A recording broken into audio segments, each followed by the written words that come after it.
ɓaarte janngirle laatake huunde watantende hakkilo to kala nokkuje fuu. So wakkati ɓaarte nden yottake sey tawa gila baabiraaɓe ɓiɓɓe kawte jooɗiɗe jonde ko'e maaje e ardule feere feere ballitooje haa ɗoftugo janngooɓe no ɓe lortoro janngirle ɗon wa'ito dirto.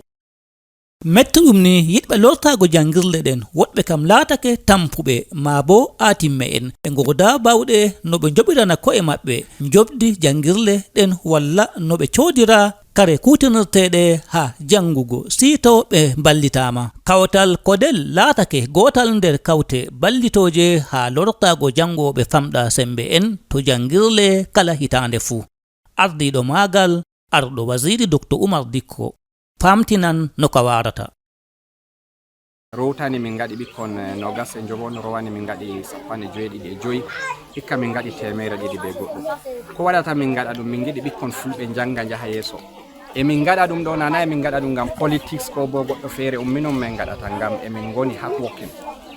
So dambugal e maɓɓiti yimɓe ballito min to min gaɗa kuje may nana laamu min ɗaɓɓitata ko hunde feere. Min giɗi yimɓe jaha yeso ɓikkon janga ɓikkon jaha yeso.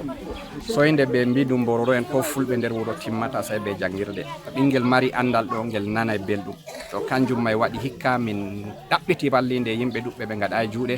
Amma goɗɗo goto biyeteɗum madame Hawwe Bebi joɗotoɗo Yawnde Allah barkiɗin mo o yerɓani min seede. Min gaɗi budget je boro 250 o yerɓani min ko waɗata boro 300 nder emin gettamo bo. E to mi wi minon no min ɗuɓɓe ngam emin mari meeting min ɓuri yimɓe 1,600 amma yohoɓe meeting may foti min ɓurata yimɓe 200.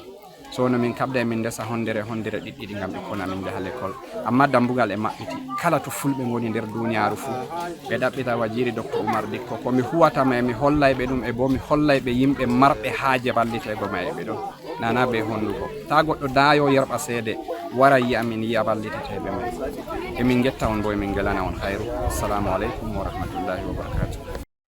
Ko yelete ni ardule jangirle ɗen e janginoɓe fuu fondan fotidina hakkunde ɓiɓɓe tampuɓe e marɓe bawɗe ha jangirle maɓɓe moye fuu enɗe hollite kala ko hani hollitego fuu.